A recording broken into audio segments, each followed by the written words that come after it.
Yung nag-anniversary po, happy anniversary. Kinakasal, 30. Converting crisis into opportunities. This is easier said than done. But the gospel today witness to this expression. I ask you, what is the context when Jesus started this ministry? Ano po yung kalagayan at anong nangyari? Anong matinding balita nung si Jesus nag-umpisa po siya sa kanyang pangangaral publicly? It was in the context of the arrest of John the Baptist. His cousin, his mentor, he was baptized in the Baptist movement. And yet that was the opportunity for Jesus to start his ministry. Imagine, John was arrested, a popular figure, and yet Jesus, whom he proclaimed, should be afraid. He should be hiding. It is a gloomy and fearsome situation. Mainit ang kalagayan. But that is the time Jesus started his ministry, converting crisis into an opportunity. Meron po mga books, series of books. Usually ginagamit ito sa business. Pero actually magagamit natin ito as an attitude in our personal life. Sabi po niya, thrive in crisis. Do not just survive. Di ba nung panahon natin, Sir Jesse, panahon ng Pinatubo, dito sa Sapang Bato, natamaan, nasira yung Clark, nasira yung Angeles, nasira yung Sapang Bato, nasira yung simbahan na to, nasira ang ating kumbento. Ang words lang nun, we survive the eruption. We survive the calamity. That is just the minimum. Survival. Ang tawag doon, survival mode. Yung mabuhay ka lamang. But there are attitudes that we do not only survive in times of crisis, we thrive. We see the opportunities to grow, to be strengthened, to be better. I would like to introduce a term to you. Actually, sanay na kayo sa term na ito, naririnig nyo. Ang term na ito, sinasabi natin, ginagamit natin, resiliency. Can you repeat that? Resiliency. Resiliency is the ability to recover from and even adjust in times of adversities, to bounce back and to recover from exigencies. Resiliency as a nature of humans in the wake of difficulties. Like this pandemic, we survived 2020. We survived COVID-19. That is just the minimum.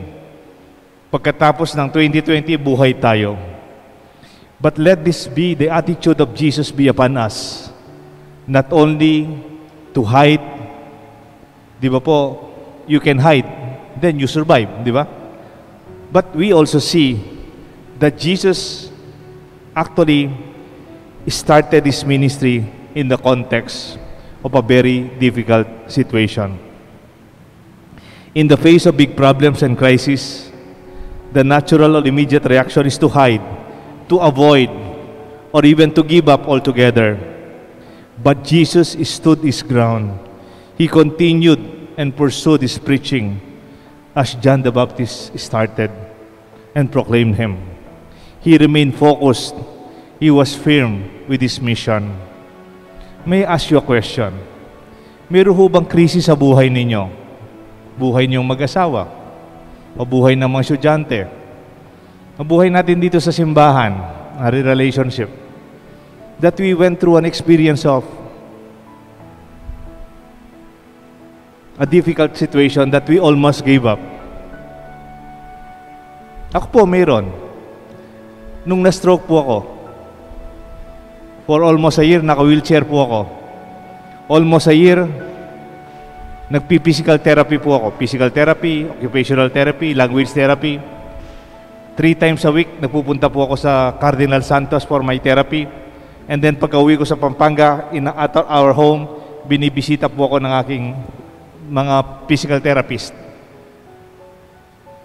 It was a time for me to think, will I take my early retirement or I'll take this as a challenge to be better? Maybe I'm not perfect, but I could thrive from my own experience. I read a line that inspired me. Sabi niya, a broken body is not a broken spirit. Pwedeng natamaan ang katawan ko, natamaan nga, pero ang aking kaluluwa, my spirit, my soul, is still solid and strong. One image in my mind is when one president of United States during World War II, and before World War II, Japan attacked Pearl Harbor. And during that time, the whole of the United States were in crisis. Ang daming nangamatay overnight. And they have a president who was paralyzed like me. Nilalagay lang po yung kanyang paa na may bakal para hindi po siya halatang maglakad na he's already paralyzed and crippled. He's being assisted by his son. Pag naglalakad siya in public, he has to be assisted. And yet, when the Americans were in the crisis, akala ng mga Hapon, susuko na yung mga Amerikano. They were attacked. Ang daming nangamatay. He stood up. Nagsalita po siya sa podium. Kahit masakit na masakit, to show that I could stand for the people and my nation in the middle of the crisis. Physically, it was very painful for him. And yet, he did his part to inspire his people. My dear friends, inspiration comes not only because we are living the best times of our life. The best of us does not come during our comfort zone or the safest times of our life. When we stand even in the most difficult moments, then the light of Christ shines upon us. Yan po ang tatak ni Kristo, ang tatak Kristiyano. That we, even in our parish, banal na krus, we call our crosses holy, that the shining light of God's grace happens. Minsan po, mayroong isang magaling na coach. Tinanong siya kasi marami siya tinitrain na magagaling na athletes. Tinanong siya in an interview, "Sir, how do you distinguish a good athlete from a superstar athlete?" Sibe, mayroong good athlete, iba naman yung outliners, yung mga superstar. Sabi niya, a good athlete may be the highest pointer, maybe the tallest athlete, or maybe is the strongest. But a superstar athlete, sabi niya, is the one who remains consistent, calm, and focused in the midst of the most pressured and crucial moments of the game. Yan ang superstar athlete. Siguro hindi naman siya yung pinakamatangkad, hindi naman parati siyang pinaka-highest pointer, o hindi siya yung pinakamalakas, but a superstar athlete delivers when it is under real pressure. That is our calling. That is our identity. In times of crisis, we do not only survive, but we thrive. To level up, to step up when crisis is even taking over our life. Meron pong expression yung push, push. Tulak mo, tulak mo. But when you say push, meron palang meaning yon. P-U-S-H. Pray until something happens. Do not give up. Do not let go. Do not surrender. When my father died, I was just 1 year as a priest. I was just working as an assistant director of SACOP. And my brothers are still studying. My mother is an only plain housewife.